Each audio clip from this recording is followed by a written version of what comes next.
Nothing stranger ever came out of the story of this poor Scotch boy who came to America and step by step, through many trials and triumphs, became the great steelmaster, built up a colossal industry, amassed an enormous fortune, and then deliberately and systematically gave away the whole of it for the enlightenment and betterment of mankind.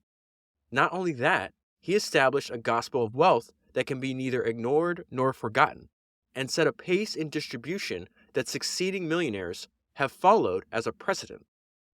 That is an excerpt from the book that I'm going to talk to you about today, which is written over 100 years ago, which is the Autobiography of Andrew Carnegie. This is my second time reading the Autobiography of Andrew Carnegie. A few years ago, I did a 3-part series on Andrew Carnegie and his partner Henry Clay Frick.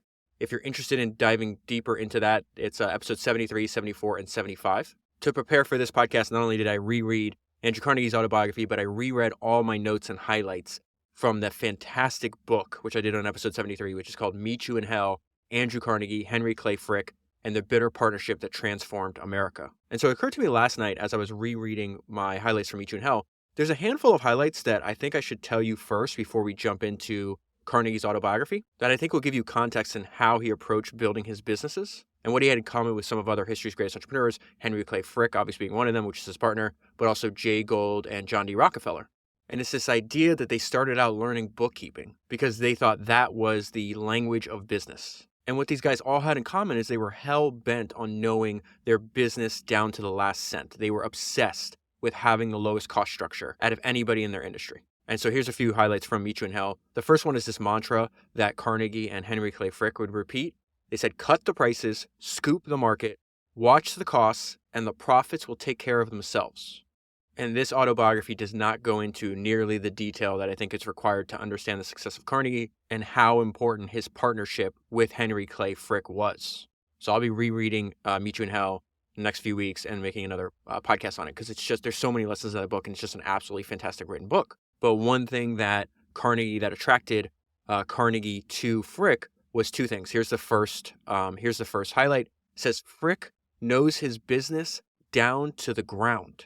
And then the second is the fact that Carnegie believed in some form of like social Darwinism. And that if you were born in abject poverty like he was, like Henry Clay Frick was, and you were able to figure out a way to rise to the top and to build wealth, that was a signal for some kind of form of intelligence. And so said Frick's rise from humble beginnings was obviously intriguing to him, meaning to Carnegie. It signaled to Carnegie that Frick was another of the fellow, quote, fittest. And those were the individuals with whom Carnegie sought to align himself. And then two more highlights about this I can't repeat it enough. It is so important to understand. I think this is the one common advantage, whether it's Sam Walton, John D. Rockefeller, Carnegie, Frick, Henry Ford, the managers of all the Berkshire businesses, they are obsessed with keeping their costs low. Here's the first highlight. Carnegie would repeat the mantra time and time again. Profits and prices were cyclical, subject to any number of transient forces on the marketplace. Costs, however, would be strictly controlled. And in Carnegie's view, any savings achieved in the cost of goods were permanent. Second highlight. On this issue, the two men were of one mind. Frick had made his way in Coke, that is the business that Frick monopolized and that Carnegie winds up buying and folding into his steel empire. So it says Frick had made his way in Coke by the same reckoning that Carnegie had in rail and steel. If you knew your costs down to the penny, you were always on firm ground. And then one more thing before we jump into the autobiography of Andrew Carnegie. This is unbelievable, the amount of financial success that Andrew had. Andrew sells his company, his steel company, to J.P. Morgan for $480 million. J.P. Morgan combines that with U.S. Steel and it becomes the world's first billion-dollar corporation.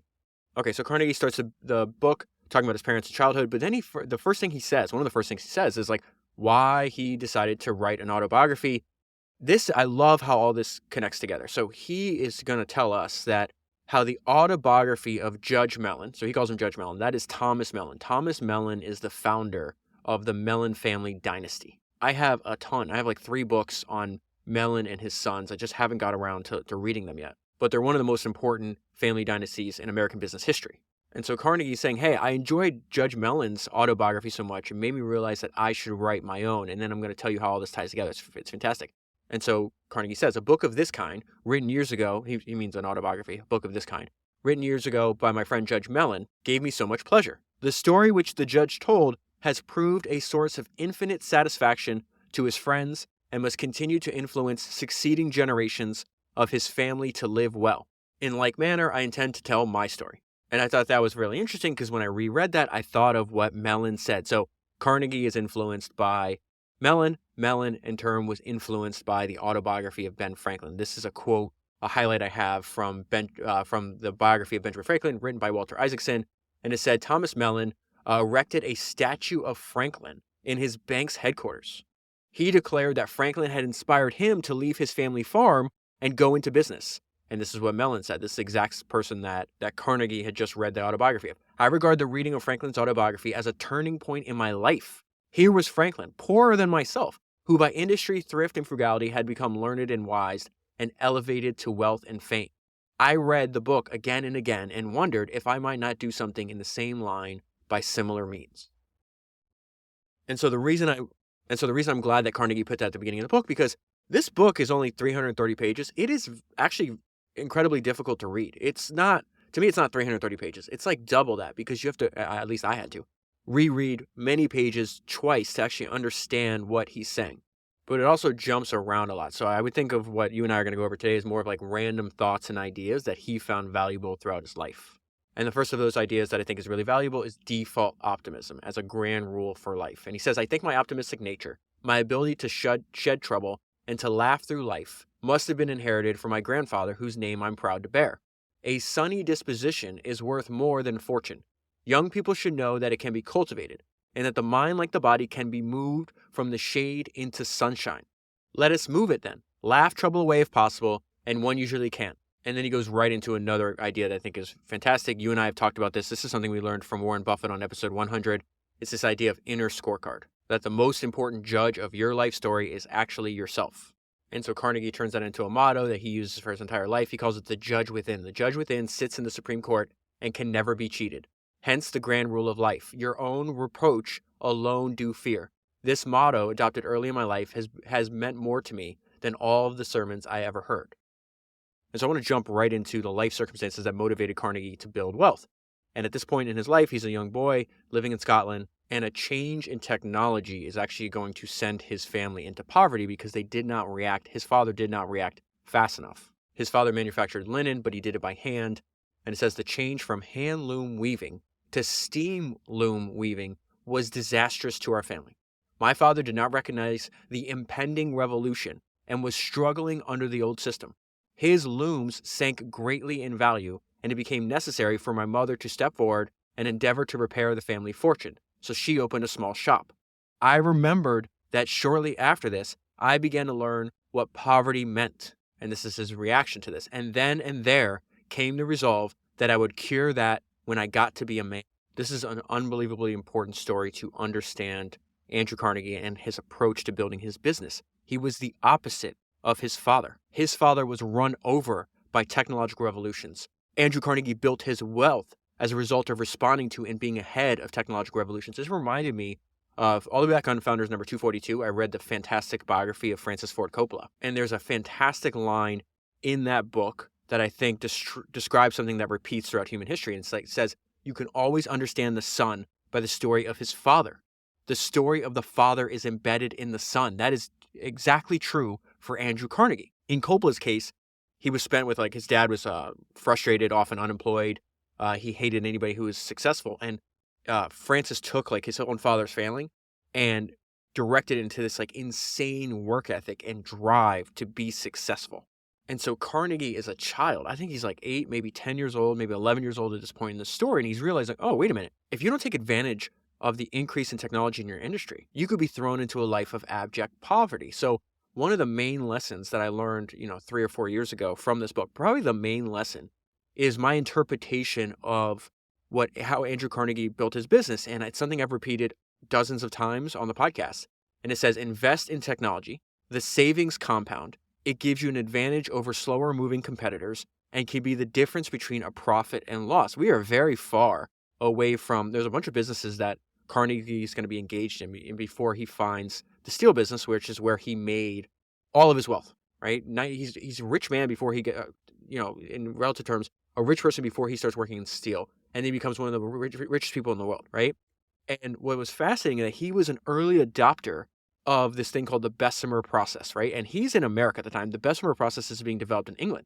And the Bessemer process was a new way of actually refining steel from molten pig iron, right? So it was a process that made production of steel cheap, efficient, and resulted in the mass production of steel on a scale that had never been seen before. Think about what we learned with Henry Ford. His slow invention of the mass production of cars resulted in the production of the Model T on a level that human history had never seen before, right? Carnegie was able to produce steel on a scale that was never seen before. And so remember these points for later. We'll get into it. We're still in his early life. I just thought it was really interesting how this all fits together. So he talks about school. He says, school was a perfect delight to me, and if anything occurred which prevented my attendance, I was unhappy. This happened every now and then because my morning duty was to bring water from the well. So a main theme of him and everybody in the family constantly having to help each other out. All of them are going to work. All of them are going to pool their resources. Even at a young age, I mentioned Carnegie's obsession with cost. He's, I think, like 13 years old, and he's going to know every single dollar of expense that his family's. It's almost like the family bookkeeper in a sense. So he says, I earned a reputation of being an awful laddie, even when he was in school. I developed a strain of argumentativeness and combativeness, which has always remained with me. So that's no surprise to you and I. Founders are much higher on the disagreeableness scale than, people that are not founders. So he's talking about, hey, I had to get the well from the water before school, then I go to school. Again, he's maybe 10 years old at this time. Then at the end, after school, he has to help his mom. I had often the shop errands to run after school. But in looking back upon my life, I have the satisfaction of feeling that I became useful to my parents, even at the early age of 10. And this is what I meant about an early introduction to business and bookkeeping. Soon after, the accounts of various people who dealt with the shop were entrusted to my keeping, so that I had become acquainted with business affairs even in childhood. And so then he talks about the first business that he starts, his first tiny business that he starts as a young kid in Scotland. The takeaway here is that hire people that know more than you and then study human nature. Later in life, Carnegie said his success came not from what he knew, but his fact that he could organize people that knew more than he and understand how each individual fit into his entire system and the overall objective of his businesses. In fact, there is a quote from Meet You in Hell that I forgot to read to you that I think describes his approach. It says, Carnegie's approach may seem ruthless, but the idea of treating the complex process of manufacturing like a giant machine with parts that must be constantly retooled seemed to him completely natural. And he did that with both man and machine. And so I'm going to read this section to you. I got to change some words here because this is some weird language. It's going to be hard to follow. But he says, my first business venture was securing my companion's services for a season as an employer. The compensation being that the young rabbits should be named after them. So he is put in charge of keeping pigeons and rabbits, and he's got to feed them. And so gathering food, or actually foraging food, he finds a way to outsource to other kids with no compensation. He just says, hey, if you help me collect like dandelions and clover and all the food for the rabbits and the pigeons, I will name the rabbits after you. And so he's got all these like workers, these young kid workers going out to the field, doing all this foraging, bringing the food back, so he could feed the pigeons and rabbits. This is his takeaway. I treasure the remembrance of this plan as the earliest evidence of organizing power upon the development of which my material success in life has hung. A success not to be attributed to what I have known or done myself, but to the faculty of knowing and choosing others who did know better than myself. And so his point that he's about to make here in the second part of the paragraph, he's like, even when I was building these giant factories, I didn't actually understand how they ran. I just found people that understood that individual part of this overall machine, and I understood how all these working parts interacted for the goal of the entire machine. Precious knowledge, this for any man to possess. I did not understand steam machinery, but I tried to understand that much more complicated piece of mechanism, man.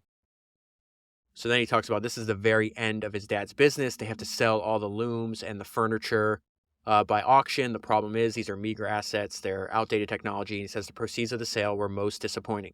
The looms brought hardly anything, and the result was that 20 pounds more were needed to enable the family to pay passage for America. So they are flat broke. They have to even borrow money for the passage, the transportation on ship, to actually get to America, where they feel there's a better opportunity waiting for the family. And this is the state of his family. My father was then 43, my mother 33, I was 13, and my brother was 5. And he says, once he got on the boat, I had left school forever. So not even a high school education.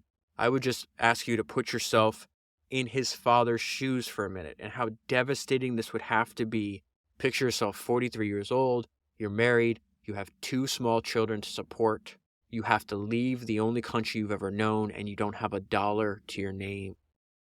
I think that fear of failure, the fear of being in that position is unbelievably motivating. And so he talks about how terrifying this part of his life was.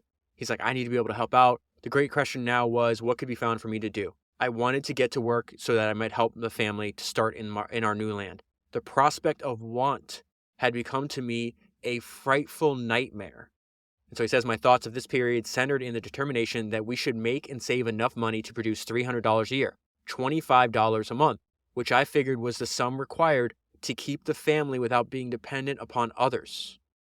So Andrew and his dad get jobs at the cotton factory. Again, Andrew's 13 years old. He says, in this factory, my dad also obtained for me a position as a bobbin boy. So there's like young boys that are like running errands for the people working in. Sometimes you have to fix machinery. It's like kind of like a helper kind of person. And my first work was done there at $1.20 per week. So he's getting paid $1.20 a week. What does he have to do for that? And again, he's so happy at the opportunity to be able to do this because he's contributing almost $5 to that goal of, hey, let's just make $25 a month and we won't be, in poverty anymore. It was a hard life. We had to rise before breakfast in the darkness, reach the factory before it was daylight, and work until after dark. So he's working from sunrise to sunset for $1.20 a week, and he is ecstatic.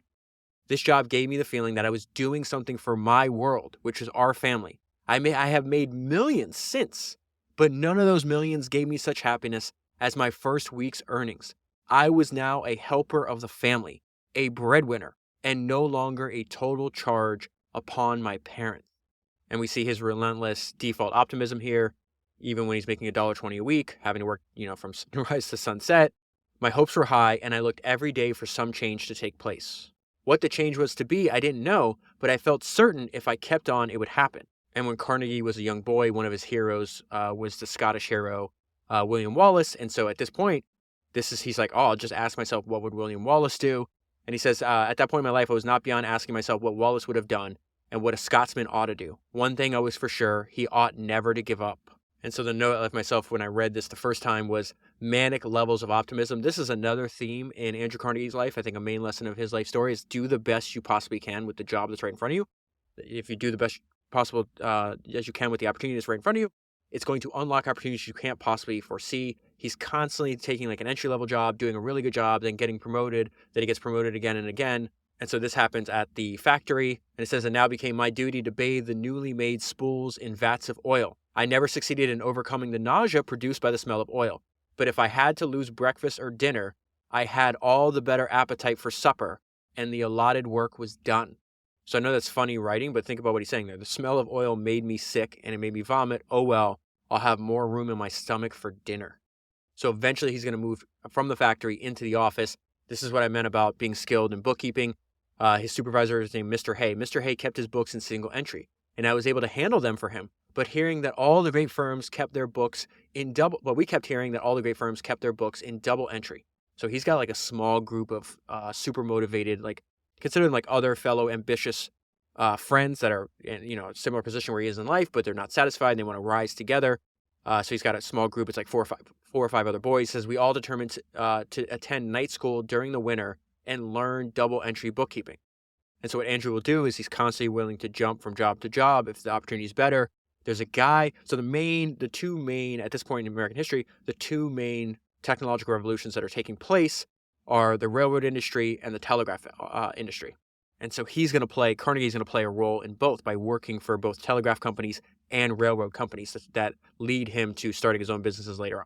He's going to build bridges and then help build rail lines. He does that with iron first and he realizes, wait, steel's way better than iron. I should jump into steel before everybody else realizes this opportunity. So there's a guy named David Brooks, who was a manager of the telegraph office, just happened to ask Carnegie's uncle if he knew any, like a young boy that would act as a messenger. And Carnegie does something incredibly intelligent here. And the note I left myself is do not delay, do it now, one of the most important ideas in the book. The interview was successful. I took care to explain that I did not know Pittsburgh, that perhaps I would not do, and I would not be strong enough, but all I wanted was a trial. He asked me how soon I could come, and I said I could stay now if wanted. And looking back over the circumstance, I think that answer might well be pondered by young men. It is a great mistake not to seize the opportunity. The position, meaning the job, was offered to me. Something might occur, some other boy might be sent for. Having got myself in, I proposed to stay there if I could. And he feels this is his one big break in life.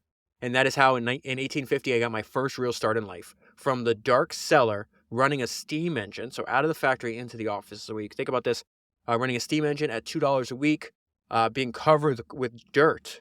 I was lifted into paradise. Yes, heaven as it seemed to me, with newspapers, pens, pencils, and sunshine about me. There was not a minute in which I could not learn something or find out how much there was to learn and how little I knew. This is a fantastic line. I felt that my foot was upon the ladder and that I was about to climb. And so then he repeats this idea. It's like, listen, you have to focus on whatever job is in front of you at this very moment and just do the best you can, because you never know what opportunities that will unlock in the future. And so as a messenger boy in these days, he's running messages to a bunch of really successful businessmen, older, smarter, more successful businessmen that are looking for young, hardworking people to help and to give a chance to. And so he says a messenger boy in those days had many pleasures. He met with very kind men to whom he looked up with respect. They spoke to him a pleasant word and complimented him on his promptness and asked him to deliver a message on the way back to the office. And so this is what I mean about the writing's a little weird. He's talking about himself here. I do not know a situation in which a boy is more apt to attract attention, which is all a really clever boy requires in order to rise. Wise men are always looking out for clever boys. And so just like every other job he has at this point, he's working incredibly long hours, but he's really still thankful and optimistic. One of the greatest philanthropic gifts that Andrew Carnegie gave to the world is the fact that he built all these libraries. He was obsessed with building libraries. Now, why? Because he benefited greatly from the kindness of an older person that had a personal library. Andrew did not have extra money for books, didn't have time to go to school, and so a library served as a form of self-education for a driven young person obsessed with trying to build wealth and be successful in life. That was true in his day in the 1850s. It's still true to now. Now it's just way easier for us to obtain this information. With all their pleasures, the messenger boys were hard worked. Every other evening, they were required to be on duty until the office closed. On these nights, it was seldom that I reached home before 11 o'clock. This did not leave much time for self-improvement, nor did the wants of the family leave any money for books. There came, however, like a blessing from above, a means by which the treasures of literature were unfolded to me. So this guy named Colonel James Anderson, and he says, I bless his name as I write this, announced that he would open his library of 400 volumes to books so that any young man could take out each Saturday afternoon a book which could be exchanged for another on the succeeding Saturday. Now, this is incredible. Like, this is some of the nice... This book is not well written, in my opinion, but this language is fantastic. This is the miracle on reading, right? In this way, so the fact that he now had free access, he could read a book a week for free. He could pick one out of 400 volumes, right? In this way, the windows were open in the walls of my dungeon through which the light of knowledge streamed in. Every day's toil and even the long hours of night service were lightened by the book which I carried about with me and read in the intervals that could be snatched from duty. And the future was made bright by the thought that when Saturday came, a new volume could be obtained. And so Andrew pays this back when he's older. I mentioned, I'm going to skip over the names. It's like this little crew. He's got a young group of fellow workers. They're all hungry from knowledge. It's really what you and I are doing here. We do it through podcasting and reading books, right? They're doing it because they're meeting at the library themselves. But it's the exact same idea behind it. I'm going to skip the names. So it says, all these members of our circle share with me the invaluable privilege of the use of Colonel Anderson's library. Books which it would have been impossible for me to obtain elsewhere were, by his wise generosity, placed within my reach. And to him I owe a taste for literature which I would not exchange for all the millions that were ever amassed by man. Life would be quite intolerable without it. And I'm going to interrupt this paragraph because this is a really interesting idea. Spending time working, reading, and on self-improvement, it keeps you away from crappy people. He calls it low fellowship, like, low quality people, and bad habits. Remember, this is all reinforced because he's got a group of other people that they're not out there doing what a lot of young boys at his age are doing. They're not getting drunk. They're not committing crimes. They're trying to build successful careers and a base of knowledge that'll serve that goal of building a successful career. It's absolutely fantastic. I love this part. The next part actually made me tear up. I'll get there in 1 second. Life would be quite intolerable without it. Nothing contributed so much to keep my companions and myself clear of low fellowship and bad habits as the generosity of the good colonel. Later, when fortune smiled upon me, one of my first duties was the erection of a monument to my benefactor. Think about that. He made a statue. It was so important to me. It's how we started the podcast. It's like, books are magic. The impact they can have on your life. Like, I get goosebumps thinking about it. You have Thomas Mellon saying, hey, your book, Ben Franklin, was so important to me that later in life, when I'm a rich man because you motivated me to build wealth, to take risks, right? I'm going to put a statue of you in my bank. You have Carnegie doing the same thing. It's like, do you understand what you did for my life, Colonel James Anderson? I had no idea how little I knew. You opened up the world of collective knowledge for me for free. And it made such a difference in my life that I put a statue now in front of a hall and library in Diamond Square. And then on that statue, Carnegie writes the following inscription. This has made me tear up. To Colonel James Anderson, founder of free libraries in Western Pennsylvania. He opened his library to working boys and upon Saturday afternoons acted as librarian, thus dedicating not only his books but himself to the noble work. This monument is erected in grateful remembrance by Andrew Carnegie, one of those, quote, working boys to whom were thus opened the precious treasures of knowledge and imagination through which youth may ascend. This is where Andrew decides, I'm going to spend a large chunk of my wealth building free public libraries. The treasures of the world which books contain were open to me at the right moment. The fundamental advantage of a library is that it gives nothing for nothing. Youths must acquire knowledge themselves. There is no escape from this. And if you think about how even crazy, like how difficult it was to get a book in his age, right? The book I'm reading now, you can read for free. It is freely available online. You could buy the Kindle version and read it on your phone for 99 cents. But I like the part. The book is going to make you work for it. It is not an easy to read book, but there's a lot of ideas that will be helpful in your career. It's do you have the drive to want to do so, right? Because he's saying the same thing. The fundamental advantage of a library is that it gives nothing for nothing.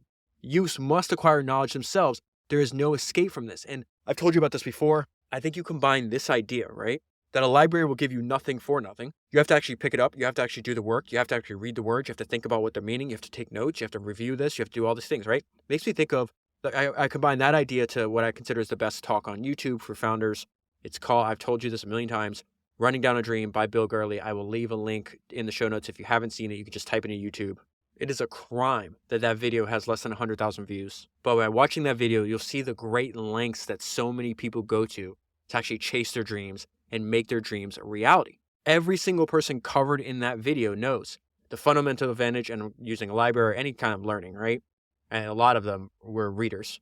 The fundamental advantage of a library, but you also be a professional, like doing research on your own, doesn't have to just be books, but it's like it gives you nothing for nothing. You have to acquire the knowledge yourselves. And the reason I recommend that talk so much and to watch it over and over again, and so many people have reached out to me and sent me messages about being influenced by that talk, is because it holds you to such a high standard. It says in that, it's like, you don't have to be the smartest, most brilliant person. I will never be like genius level intellect like an Ed Thorpe or Henry Singleton or a Da Vinci. But I can just go about and collect more information and constantly expose myself. That's what Bill's main message. It's like, man, you have no excuses. The information is free on the internet. You just have to go out and collect it. And implied in that is like most people won't even do that step. So when I read about like this young kid who's distraught, had left his family home, his father's in abject, poverty, his mom's having to work, night and day, his son or his brother's 5, so he's going to start working soon too.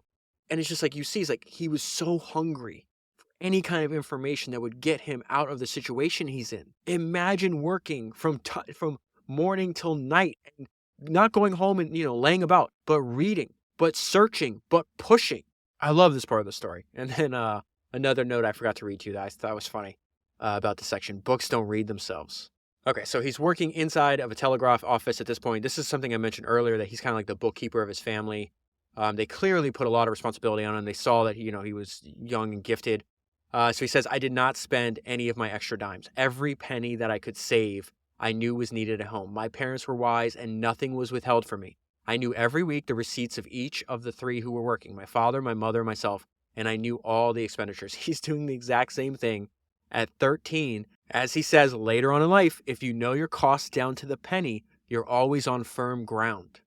And so now this is a few years later, talks about the fact that him and his brother share a room. They have to sleep in the attic, and they stay up at night whispering, talking about the great businesses that they're going to build. They wind up being partners. So it says, Tom was just 9 years old. We slept in the attic together. And after we were safely in bed, I whispered the secret to my dear little brother. Even at his early age, he knew what it meant, and we talked over the future. So if he's 9, I think Andrew's around 17 at this point. It was then for the first time I sketched to him how we would go into business together, that the firm of Carnegie Brothers would be a great one, and that father and mother should yet ride in their carriage. He goes into more detail about why he used the word riding the carriage. He didn't understand how, like, the different levels of wealth. He thought, like, the highest level of wealth that he had, personally seen at this point was people that were able to ride in a carriage. So he's like, okay, we're going to work hard and we're going to give father and mother. So we're going to make so much money that they can ride in a carriage. And so there's just this like slow linear progression in the amount of money that he starts, working at 13. Now he's 17.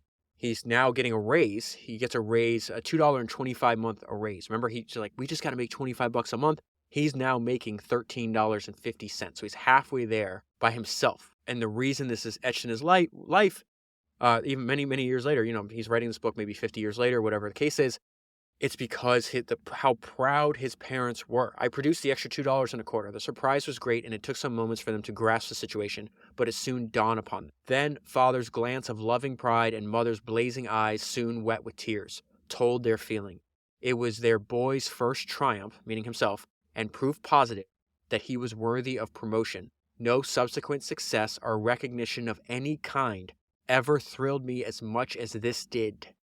And then we're going to see a demonstration of a lifelong trait that Andrew had. It was especially pronounced when he was a young man on the rise. This one of my favorite quotes of Charlie Munger talks about the importance of being a learning machine. I've said multiple times on the podcast, it pops out. It's like learning machines who refuse to quit are incredibly hard to beat.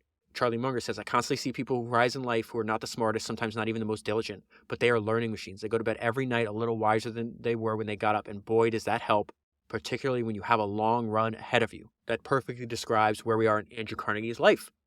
He's still a teenager. Having to sweep out the operating room in the morning, the boys had an opportunity of practicing upon the telegraph instruments before the operators arrived. It's like being able to learn how to program on one of the first computers. Like, that's the way you could think about this. This was a new chance. I soon began to play with the key and to talk with the boys who were at the other stations who had like purposes to my own. Whenever one learns to do anything, he has never to wait long for an opportunity of putting his knowledge to use. This is important because he's going to meet this guy named Thomas Scott who works for the Pennsylvania Railroad, who's going to be like a mentor to him. This eventually leads, so this new skill that he's learning puts him to working with Thomas Scott and the Pennsylvania Railroad, which eventually leads him to decide to manufacture of steel will be his main focus. There's no way he could have predicted that opportunity as a 17-year-old saying, hey, I should learn this new machine. These telegraph lines are being put in every city. I see them constantly. Maybe I should actually use my time. And why does he say you never have to wait long to learn a skill? Because a year later, he begins as a telegraph operator. It's like getting a job at Google in 2004. Why is that? Because now it doubles his salary. I began as a telegraph operator at the tremendous salary of $25 per month, which I thought was a fortune. 5 years ago, he's making $1.20 a week, and he's in a factory as a bobbin boy. And maybe later on, he's working making $2, and he's putting all these spools and vats of oil, throwing up and like, okay, that's cool. I'm going to have more room for dinner. And here's the punchline. Knowledge is sure to prove useful in one way or another. It always tells. And so I'd mentioned the fact that him, in his spare time, learning the skill, gets an increase in salary. Then Thomas Scott actually asks, this is before he works for Thomas Scott. Thomas Scott plays a huge role in his life. Later on, Andrew Carnegie he says that Thomas Scott was a genius. And so Carnegie is friends with one of Scott's assistants, and it says, I was surprised one day by one of his assistants to whom I was acquainted, telling me that Mr. Scott had asked him whether he thought that I could be obtained as his clerk and telegraph operator. And his friend told Thomas Scott, he's like, no, I don't think he's interested. And then Carnegie says, but when I heard this, I said at once, not so fast. He can have me. I want to get out of a mere office life. Please go and tell him so. Now, this is crazy. The result was that I was hired in 1853 at a salary of $35 a month as Mr. Scott's clerk and operator. This is literally a life-changing job because he's now at the center. Remember, he's at the center of two rapidly growing industries. We're still right before the Civil War, okay? So he's at the center of two rapidly growing industries, which is railroads and telegraphs. And it says it was not long after this that the railroad company constructed its own telegraph line. We had to supply it with operators. Most of these operators were taught in our offices. The telegraph business continued to increase with startling rapidity. We could scarcely provide facilities fast enough, so I think they make it up. I don't remember if it was in this book or the book I read on Jay Gould, but they make the difference in the increase in technology. It's like, okay, the difference of getting your messages in a week as opposed to getting them in an hour. And so he goes back to this idea that wise, successful older people are always looking to help younger people with drive. Andrew does not have a lot of money right now, but he has a desire to learn and he's willing to work really hard. And so Andrew gives this advice for future generations. The battle of life is already half won by the young man who is brought personally in contact with high officials. And the great aim of every boy should be to do something beyond the sphere of his duties, meaning going the extra step, something which attracts the attention of those over him. There's stories in this book where there's like 3 or 4, maybe 5 other similar aged people working in the same in the office as him, and he distinguishes himself. He rises faster than they do because he just does more than they're willing to do. And so now, many pages later, but this is something he repeats over and over again, he's like, listen, I had so much help when I was a young person. If you get yourself in that position, please help other people progress in their careers when you have the opportunity to do so. He says, I'm a firm believer in the doctrine that people deserving necessary assistance at critical periods in their career usually receive it. There are many splendid natures in the world, men and women who are not only willing but anxious to stretch forth a helping hand to those they know to be worthy. You have to work for it, right? It does not come for free. As a rule, those who show willingness to help themselves need not fear about obtaining the help of others. So up until this point, every dollar that he's ever made has come through like his own physical toil. And Mr. Scott is clearly in a mentoring relationship with him, teaches him about investing. Carnegie doesn't know what the hell that is. And so this is way before there's like insider trading rules. But Mr. Scott says, hey, do you have $500? If you have $500, you should really make this investment. It'll be worth it. Mr. Scott asked me if I had $500. If so, he said he wished to make an investment for me. 500 cents was much nearer my capital. I certainly had not $50 saved for investment, but I was not going to miss the chance of becoming financially connected with my leader and great man. So I said boldly that I thought I could manage that sum. What's crazy is how much faith his mom had in Andrew. She's willing to mortgage the family home. They mortgaged the family home to get $500 to make this investment. So he hands this over to Mr. Scott. He gets 10 shares in return. That was my first investment. In those good old days, monthly dividends were more plentiful than now. One morning, a white envelope was lying upon my desk. I opened the envelope. All it contained was a check for $10. I shall remember that check as long as I live. It gave me the first penny of revenue from capital, something that I had not worked for with the sweat of my brow. Eureka, I cried. Here is the goose that lays the golden eggs. So let's go back to this idea.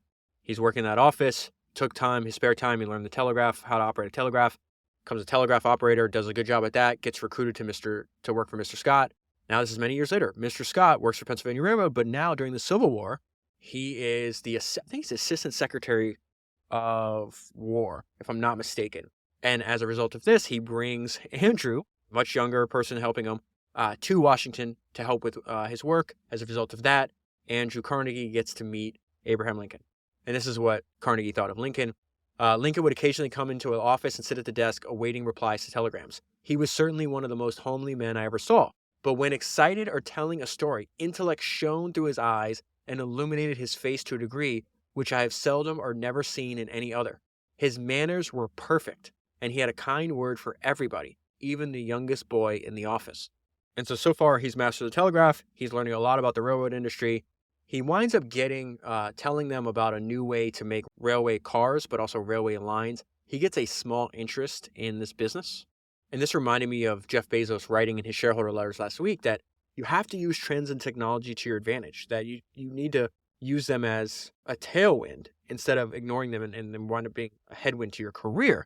And so it's through this work that he realizes he can start a business that builds bridges. So it says, the railway lines of America were fast becoming dangerous for want of new rails, and this state of affairs led me to organize a rail-making concern in Pittsburgh. And so while he's doing this work, he says, when I was at work with this, I had seen in the Pennsylvania Railroad Company's works the first small bridge built of iron. It proved a success. I saw that it would never do to depend further upon wooden bridges. And so again, direct opposite response that his father would have. He's like, wait a minute, I have a front row seat at this because I'm working with the Pennsylvania Railroad.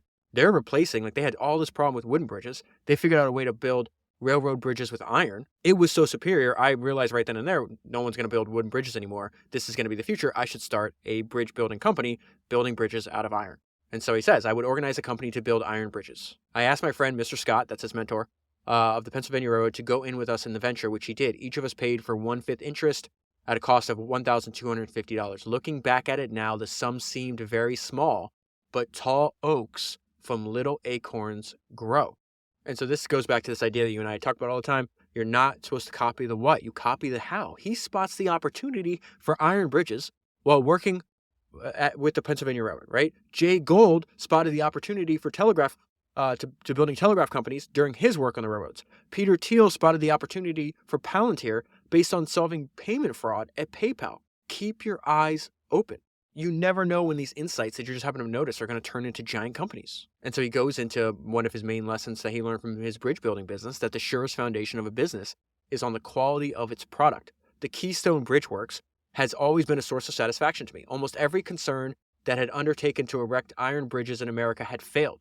Many of the structures themselves had fallen, and some of the worst railway disasters in America had been caused in that way. Some of the bridges had given way under wind pressure, but nothing has ever happened to a Keystone Bridge. And so he says, there's been no luck about this. We only use the best material and enough of it, making our own iron and later our own steel. I'm going to interrupt that paragraph. Something that's a main theme of Carnegie. You're seeing this now in his career, where we are in his career now. It's going to be even more pronounced later in his career. He prioritized vertical integration to make sure that he controlled companies of all aspects of his steel business. We see that doing the same thing beginning to do the same thing in his bridge building business. He wanted control. If you're a company supplying something, a business process that Carnegie needed, he's going to find a way to either buy your business or take you over or partner with you so he can control the process. That's how he winds up partnering with Henry Clay Frick, maybe a decade and a half from where we're on the start right now. So back to this paragraph. We were our own severest inspectors, and we would build a safe structure or none at all. When asked to build a bridge which we knew to be insufficient strength or unscientific design, we absolutely declined. And he says, this policy is the true secret of success. Uphill work it will be. And it's through the bridge building company he decides, hey, I got to manufacture my own iron. And this is where he realizes, oh, your mediocrity is my opportunity. He's essentially introducing cost accounting to manufacturing. Gentlemen, watch your cost is something that, I think that might be Frick. I can't remember. Either Carnegie or Frick would repeat that over and over again. Watch your cost. Gentlemen, watch your cost. Watch your cost. Watch your cost. As I became acquainted with the manufacture of iron, I was greatly surprised to find that the cost of each of the various processes was unknown. It was a lump business. And until stock was taken and the books balanced at the end of the year, the manufacturers were in total ignorance of results. I heard of men who thought their business at the end of the year would show a loss and had found a profit, and vice versa. I felt as if we were moles burrowing in the dark, and to me this was intolerable. I insisted upon such a system of weighing and accounting being introduced throughout our works as would enable us to know what our cost was for each process, and especially what each man who was working for them was doing, who saved material, who wasted it, and who produced the best results. And he says he ran into human nature. They want to change. Every single manager in the mills was against his new system. And he said it took years before he was able to actually install an accurate system. But this was the end result. Eventually, we began to know not only what every department was doing, but what each one of the many men working at the furnaces was doing, and thus to compare one with another. One of the chief sources of success in manufacturing is the introduction and strict maintenance of a perfect system of accounting. That's a main theme. How many times has he repeated this in the books before? So that responsibility for money and materials can be brought home to every man. Owners who in the office would not trust a clerk with $5 without having to check upon him, were supplying tons of material daily to men in the mills without exacting an account of their stewardship by weighing what each returned in the finished form. And this is the part that jumped out. I've never forgotten the idea that you need to invest in technology, the savings compound. It gives you an advantage over slower moving competitors and can be a difference between a profit and a loss. The exact opposite approach that his father took, and the older heads of Pittsburgh manufacturers would make fun of him because he's investing in all these new machines. Technology is just a better way to do something, right? I well remember the criticisms made by the older heads among the Pittsburgh manufacturers about the extravagant expenditures we were making upon these newfangled furnaces. But in the heating of great masses of material, almost half the waste could sometimes be saved by using the new furnaces. The expenditure would have been justified even if it had been doubled. Yet it was many years before we were followed in this new departure. And by the time they copy him, it's too late, right? And in some of those years, the margin of profit was so small that most of what was made up Most of the profit was made from the savings derived from the adoption of the improved furnaces. Our strict, and this is how it all relates together, our strict system of accounting enabled us to detect the great waste possible in heating large masses of iron. Andrew is famous for his dedication to the idea that put all your eggs in one basket and watch that basket. He also understood that how valuable your attention is, that the fact is the most expensive way to pay for anything is with time. And so he knows, he's like, I found what I want to do in life, and so I'm only going to focus on that. And so he took this to the extreme where he's like, I'm even going to sell off any stocks I have of outside of my business because I don't want any of my mental processing power directed at anything other than my steel company, which this wound up being a genius level move, most of which most people just do the exact opposite, especially in today's modern age. They're completely distracted where all your attention should go into your business. They included some stocks and securities that were quoted on the New York Stock Exchange. And I found that when I opened my paper in the morning, I was tempted to look first at the quotations of the stock market. When you wake up in the morning, what Andrew's telling us, you should be focused on your business and improving that, not on your investments. As I determined to sell my interest in every outside business and concentrate my attention upon my manufacturing, I further resolved not to even own any stocks. And he's saying this was such a good idea for me, for my career. Most people don't do it, and this is why he feels it's a good idea. Such a course should be commended itself to every man in the manufacturing business and to all professional men. For the manufacturing man especially, his mind must be kept calm and free if he's to decide wisely the problems which are continually coming before him. This is something that Jeff Bezos talked about last week.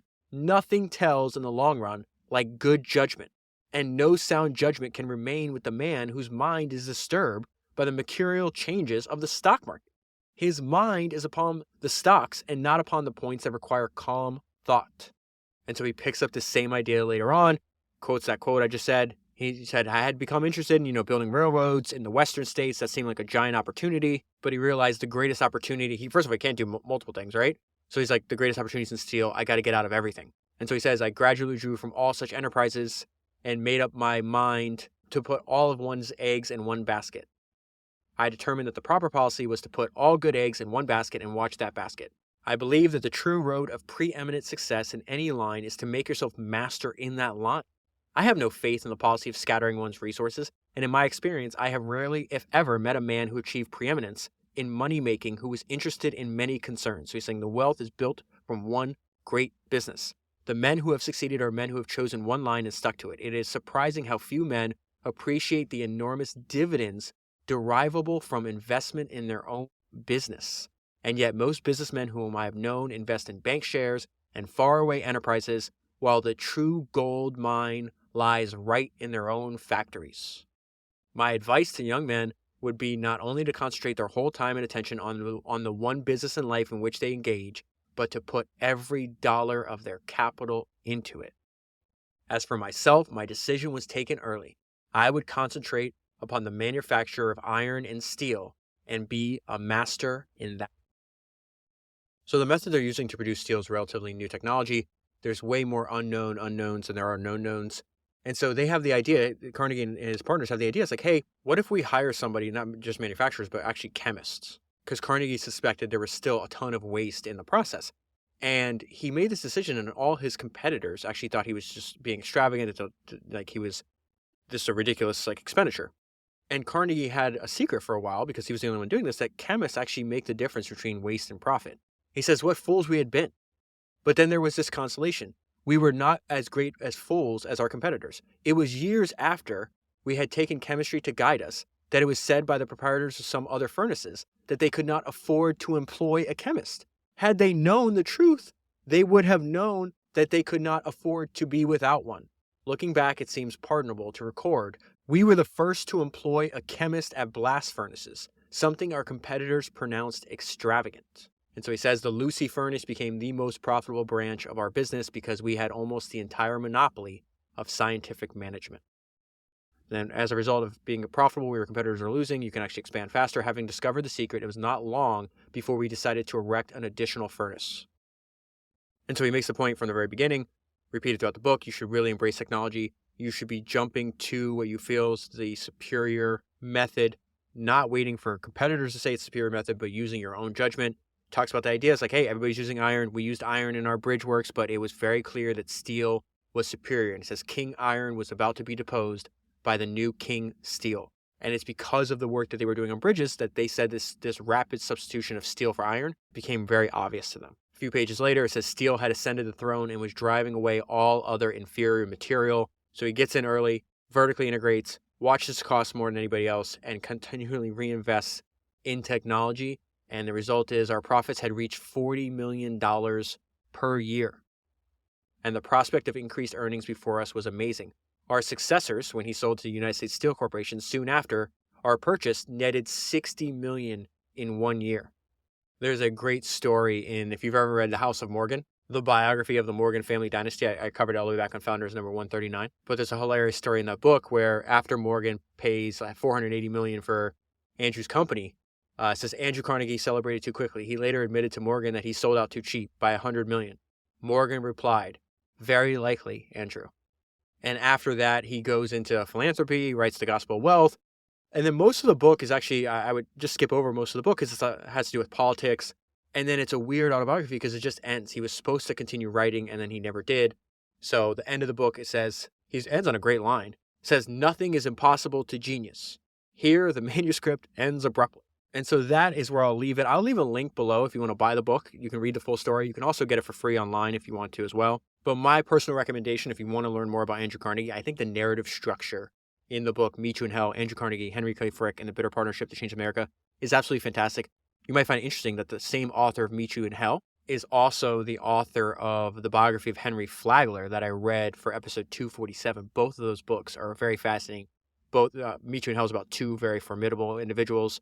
Henry Flagler, biography of Henry Flagler, one of history's most formidable individuals. No way you could be the partner of John D. Rockefeller and not be a formidable individual. And like I said earlier, I will reread that. I already have the next 12, so that's 3 months of books planned out. It's unbelievable the quality of founders that you and I are about to study. But I will include the Meet You in Hell book in there because I think it's absolutely fantastic. So that is 283 books down, 1,000 to go, and I'll talk to you again soon.